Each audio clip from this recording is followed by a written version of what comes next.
ഈ കാസിം എന്ന് പറഞ്ഞ കഥാപാത്രം ചേട്ടൻ തന്നെയാണല്ലോ ചെയ്യുന്നത്? വേറെ ആരും കിട്ടാത്തോണ്ടാണോ ചേട്ടൻ തന്നെ ചെയ്തത്?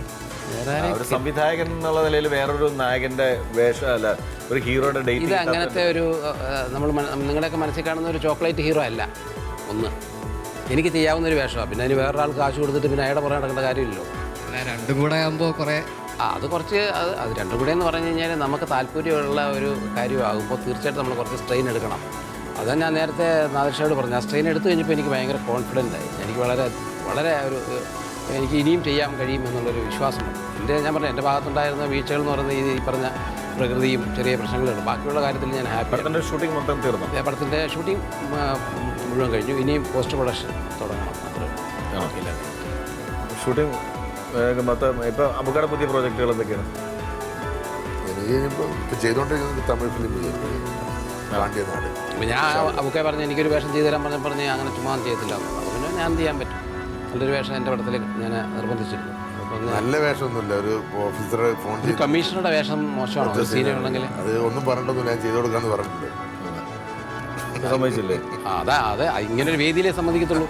അതിനാണ് ഞാനതിവിടെ പ്രഖ്യാപിച്ചത്. അതല്ലെങ്കിൽ ശരിയാവില്ലല്ലോ.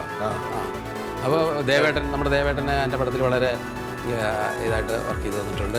കലാഭവൻ ഷാജോൺ, കോട്ടയം നസീർ, പിന്നെ ജാഫർ ഇടുക്കി, ചെമ്പിൽ അശോകൻ, ഇവരൊക്കെ മാക്സിമം സഹകരിച്ചിട്ടുണ്ട്. അവരോടൊക്കെ ഈ ഒരു വേദിയിൽ വെച്ച് ഞാൻ അവരോട് അങ്ങേയറ്റം കടപ്പെട്ടിരിക്കും.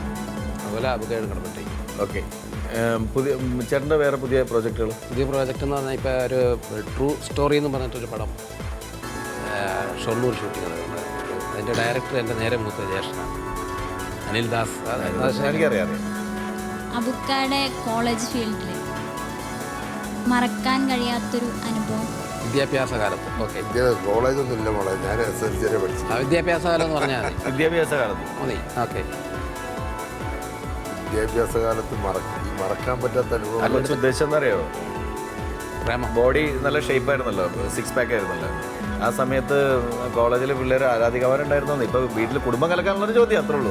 അല്ല, ഒരു ഒറ്റ കാര്യം കേട്ടോ, അങ്ങനെ ഇല്ല. എൻ്റെ ആ കാലത്ത് മസിലുള്ളവരെ പെണ്ണുങ്ങൾക്ക് ഇഷ്ടമല്ലായിരുന്നു. ആണോ? എൻ്റെ അനുഭവം കൂടെ ആയതുകൊണ്ട് പറഞ്ഞു. എന്തുകൊണ്ട്? അതെന്താണെന്ന് പറഞ്ഞാൽ ഇന്നിപ്പോൾ ബോഡി ഉള്ളവരെയാണ് ഭയങ്കര ഇഷ്ടം. അതല്ലേ നമ്മളിപ്പോൾ ഈ 6 പാക്കിൻ്റെ കാര്യങ്ങളൊക്കെ പറഞ്ഞു വന്നത്. അന്നത്തെ കാലത്ത് മസിലൊക്കെ പിരിപ്പിച്ച് കിടക്കുന്നത് അവർക്കൊരു അഭംഗിയായിട്ടാണ് അന്നത്തെ പെൺകുട്ടികൾ കണ്ടിട്ടുള്ളത്. ചേട്ടൻ അതുകൊണ്ടാണ് നോക്കിയായിരുന്നത്. ഞാനതുകൊണ്ട് മാറ്റിക്കളഞ്ഞു, പെട്ടെന്ന് മാറ്റി മിഥുൻ ചക്രവർത്തി സ്റ്റൈലാക്കി. സ്കൂൾ ജീവിതത്തിലെ മറക്കാൻ പറ്റാത്ത അനുഭവം എന്ന് പറയുന്നത് പഠിക്കാനുള്ള എല്ലാ സാഹചര്യവും ഉണ്ടായിരുന്നു, പഠിക്കാൻ കഴിയും ചെയ്യായിരുന്നു. പക്ഷെ അന്ന് കുറച്ച് കുഴപ്പി കുരുത്തക്കേടായിട്ട് ഒഴിവായി. മറ്റേ മാങ്ങ മറക്കാൻ പറ്റാത്ത അനുഭവമാണ് ഇപ്പോൾ. കല്ലെടുത്തെറിഞ്ഞില്ലേ കുരുത്തം.